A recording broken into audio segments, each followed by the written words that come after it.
नमस्कार. सादर करीत आहोत ठाणे वार्ता. ठळक घडामोडी. ठाणे जिल्ह्यात पॉलिएटिव्ह केअर अंतर्गत 1332 रुग्णांना सेवा, 1318 रुग्णांना गृहभेटीची नोंद. कोकण विभागीय आयुक्तपदी श्रीमती रुबल अग्रवाल विराजमान आणि उपमुख्यमंत्री एकनाथ शिंदे यांच्या हस्ते महानगरपालिकेतील नूतनीकृत पत्रकार कक्षाचं उद्घाटन. आम्हाला फेसबुक आणि यूट्यूब चॅनलवर फॉलो करायला मात्र विसरू नका. तर पाहूया ठळक घडामोडी विस्तृतपणे, पण काही क्षणातच. रोज रोज तेच राजकीय कार्यक्रम बघून कंटाळलात ना? अहो, मग ठाणे वार्ता श्रीस्थानक आता तुम्हाला नवनवीन कार्यक्रमांचा आनंद लुटण्याची संधी देते. आपल्या घरातील लग्न, मुंज, कोणतंही शुभकार्य अशा विविध घटनांचा आनंद आपण ठाणे वार्ता श्रीस्थानक वाहिनीवर लुटू शकता आणि सगळ्यांपर्यंत पोहोचवू शकता. यासाठी फक्त एवढंच करायचं, या दूरध्वनी क्रमांकावर संपर्क साधायचा. आपले कार्यक्रम आमच्यापर्यंत सगळ्यांपर्यंत पोहोचवायचे.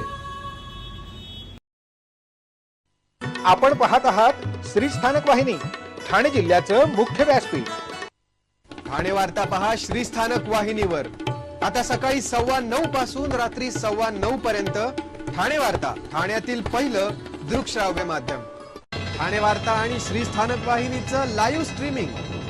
ठाणेवार्ता.com वरील लाईव्ह स्ट्रीमवर क्लिक करा आणि अगदी मोबाईलवरही ठाणे वार्ता श्रीस्थानक वाहिनीचा आनंद लुटा. यासाठी आमचं ॲप डाउनलोड करा. ठाणे वार्ता पहा श्रीस्थानक वाहिनीवर.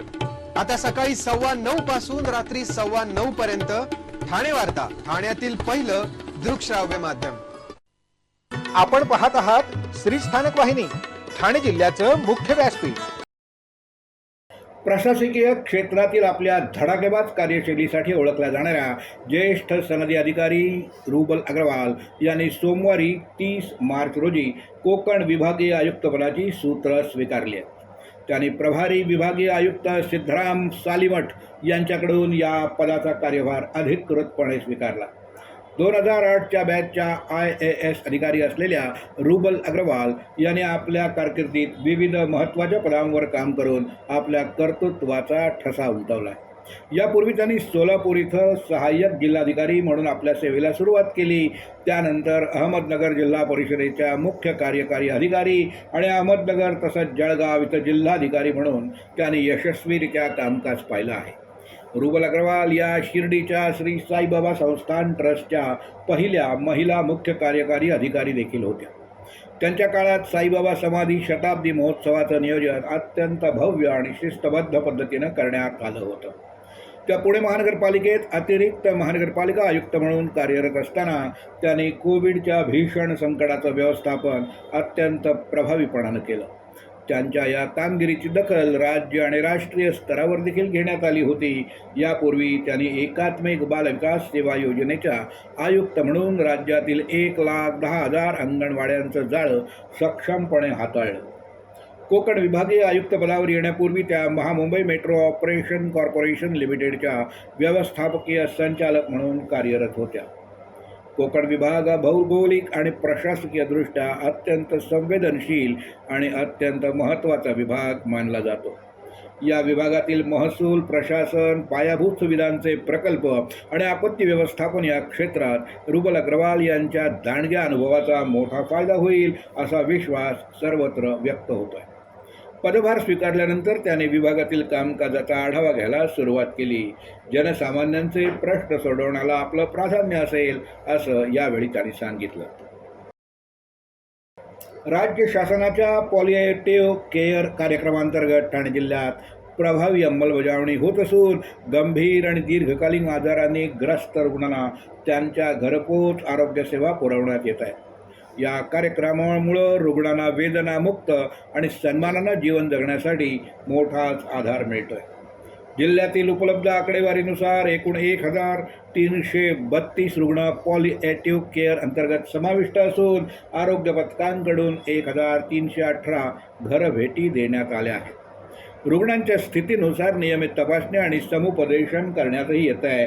तसंच 347 रुग्णांना मध्यम ते तीव्र वेदना असल्याचं निदर्शनास आलं असून त्यावर अत्यंत आवश्यक असे उपचार करण्यात येत आहे.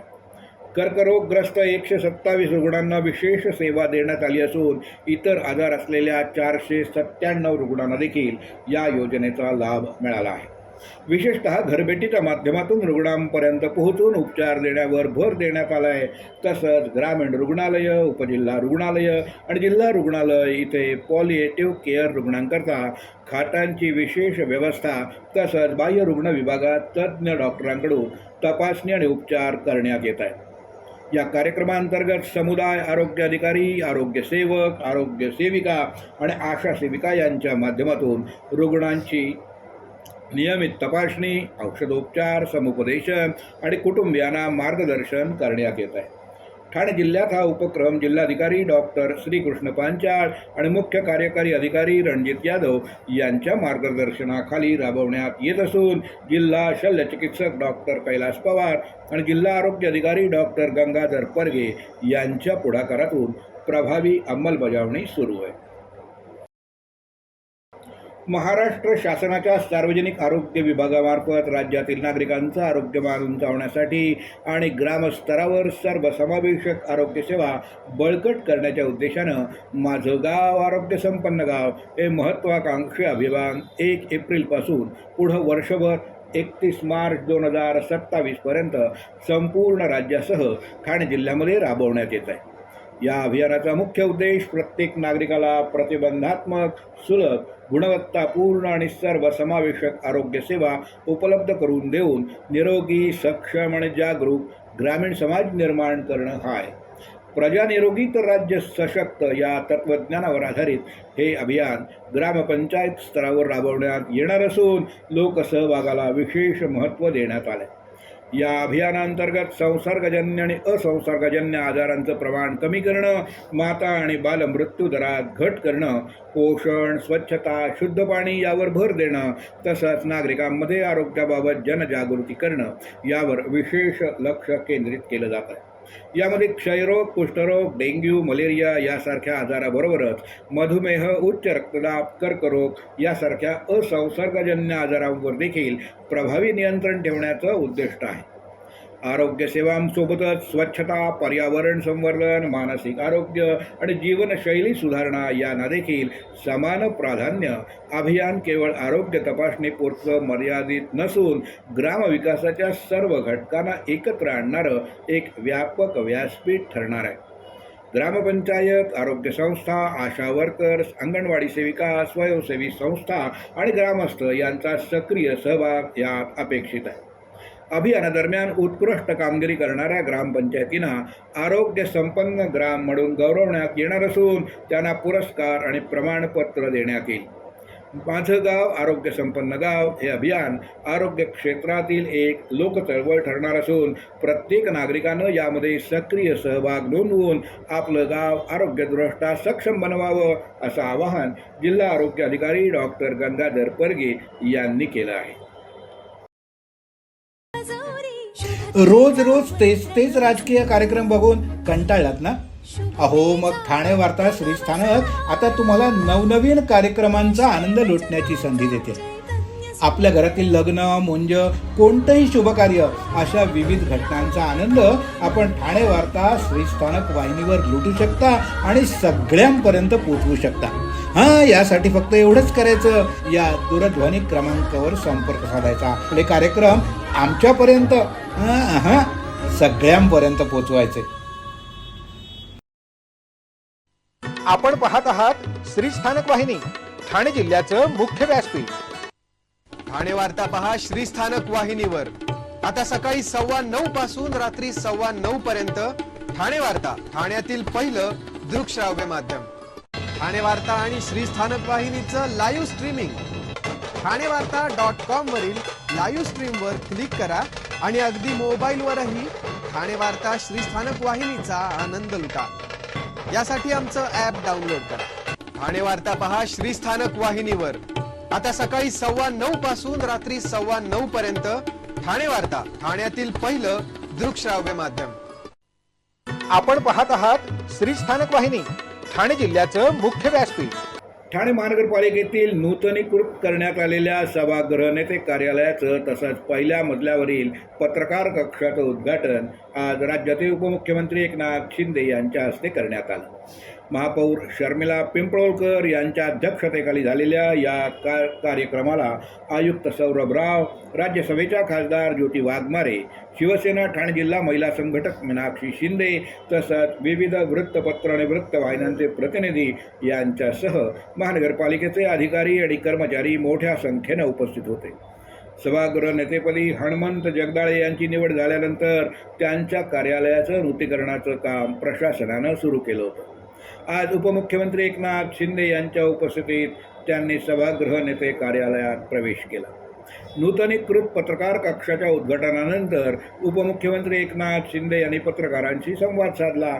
पत्रकार हा लोकशाहीचा चौथा स्तंभ असून कोणत्याही आपत्कालीन परिस्थितीत तसंच कोविडसारख्या आपत्तीच्या काळात देखील पत्रकारांनी आपला जीव धोक्यात घालून काम केलं असून त्यांना आवश्यक सुविधा उपलब्ध करून देणं ही प्रशासनाची जबाबदारी असल्याचं त्यांनी यावेळी नमूद केलं.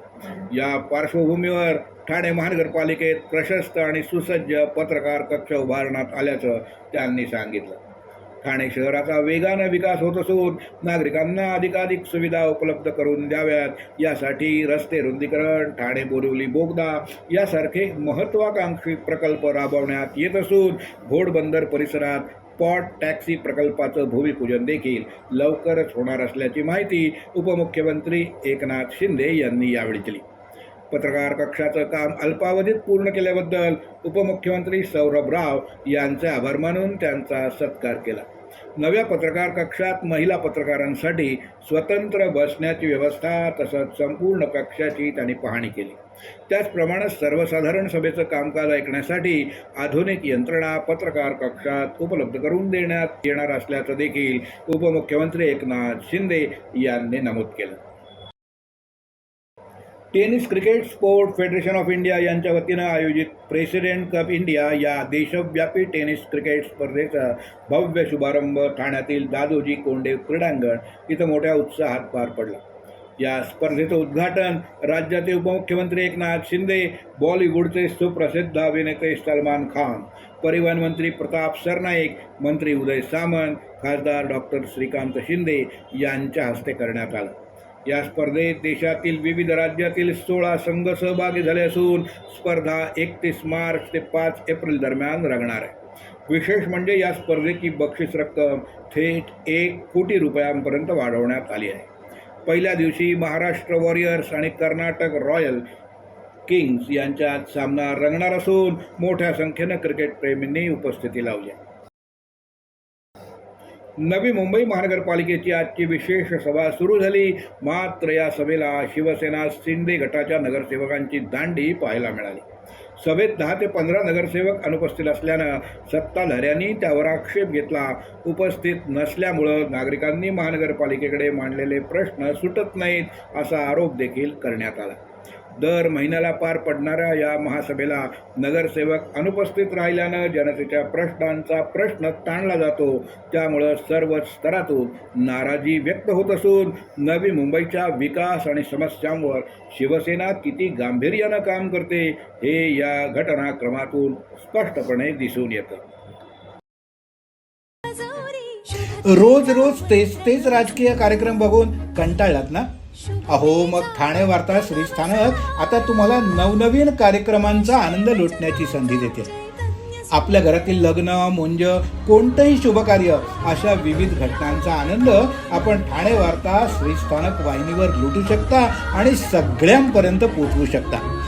यासाठी फक्त एवढंच करायचं, या दूरध्वनी क्रमांकावर संपर्क साधायचा. आपले कार्यक्रम आमच्यापर्यंत सगळ्यांपर्यंत पोहोचवायचे. अहो, आपण आपलं घर स्वच्छ, सुंदर, नीटनेटकं ठेवतो ना, मग आपण आपल्या शहराच्या बाबतीत उदासीन का? आपलं शहर स्वच्छ, सुंदर आणि नीटनेटकं ठेवणं ही आपली जबाबदारी आहे, हो ना?